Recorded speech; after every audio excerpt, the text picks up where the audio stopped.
Alright, let's start with a sketch. I wanted to try and do some more birds with arms stuff because I did a painting of it beforehand and I really liked it. So I wanted to add a bit more action so this bird can do gymnastics. He's got some nice beefy arms and some cool winglings. I decided to use the sparrow because it looks pretty damn cool. See? Beefy arms. Here I am starting with the initial sketch for the muscle bird on 1/4-inch plywood. I'm a fan of plywood because the background really pops when you paint it, and then you protect it with lacquer, but there's more on that later. Working with plywood can be a little bit of a drag though, because any mark that you make with a pencil will be visible if you don't paint over it.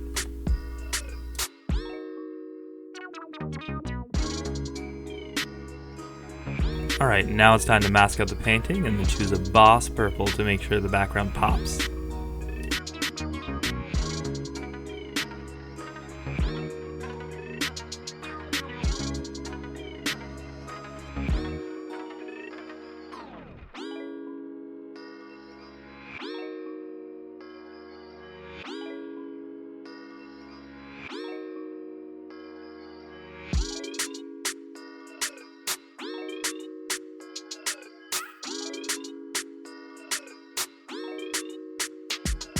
I'm not really sure why I decided to do the tail right there, but I think I was just blocking it out to make sure that I could use it so when I did the other colors I didn't make the same mistake I did with the purple, because as you'll see later, I have to paint over the purple quite a few times with yellow to make sure that it gets blocked out completely.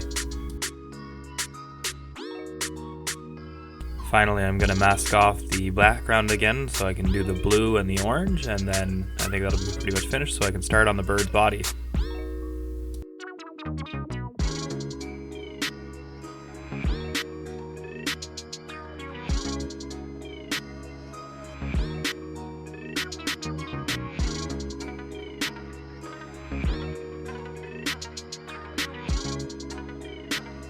I'm putting down the initial colors for the halo because then it'll actually look a little bit brighter, but I don't know if you've ever used metallic paints, but they always look awesome.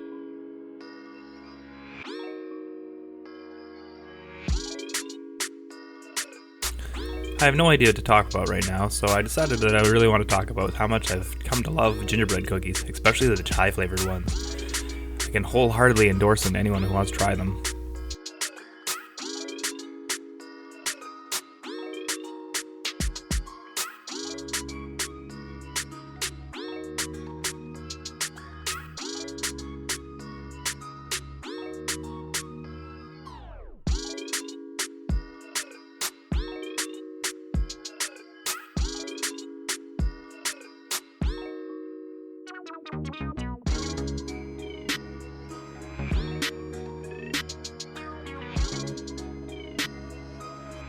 Well, the blocking's nearly finished and I'm liking how it's looking out, but I really didn't like my workspace, so I guess it's going to change in 3, 2, 1, there.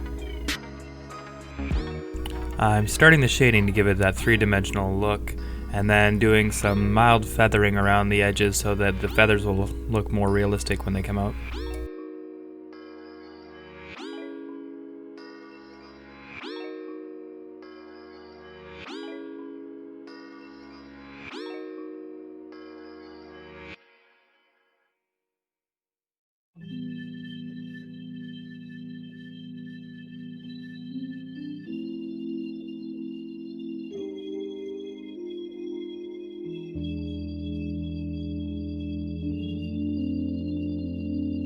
So partway through this video I realized how hard it is to actually do voiceovers for these things. You just kind of ramble on or point out what you're doing, but I think I need to figure out how to make my thought process a little more concise. Well, that or, more entertaining to listen to.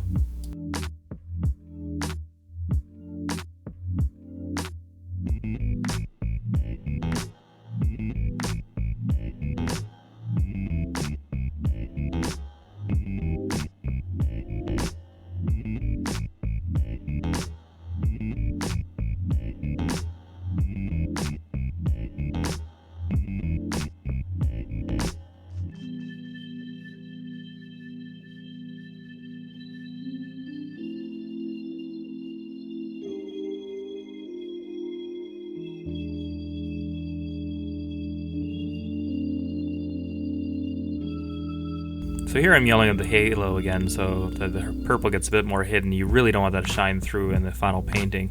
I'm pretty sure there's got to be at least like 7 or 8 layers by the time I'm done this.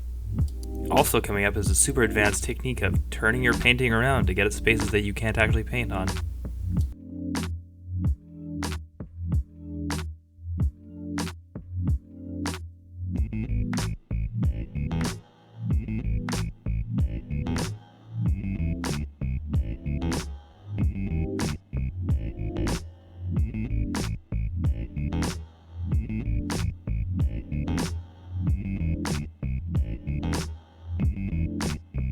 For the final part of the painting, I've got to paint the pommel horse. Now, I don't know if you have much gymnastic knowledge, but the pommel horse is incredibly hard. I used to actually teach gymnastics, and whenever I tried to do it, we had this bucket that would go around this thing called a mushroom, and I don't know how many times I bailed out of my face, but it was always pretty embarrassing.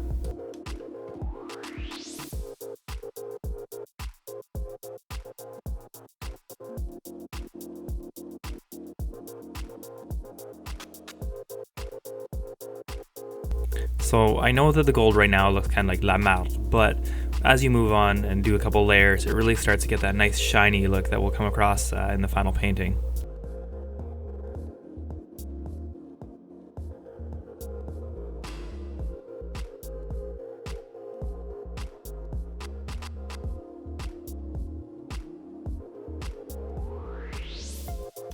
See? What did I tell you?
Thanks for sticking around for the video. Subscribe if you want to see more videos, and consider purchasing a painting when they become available so I can buy more paint.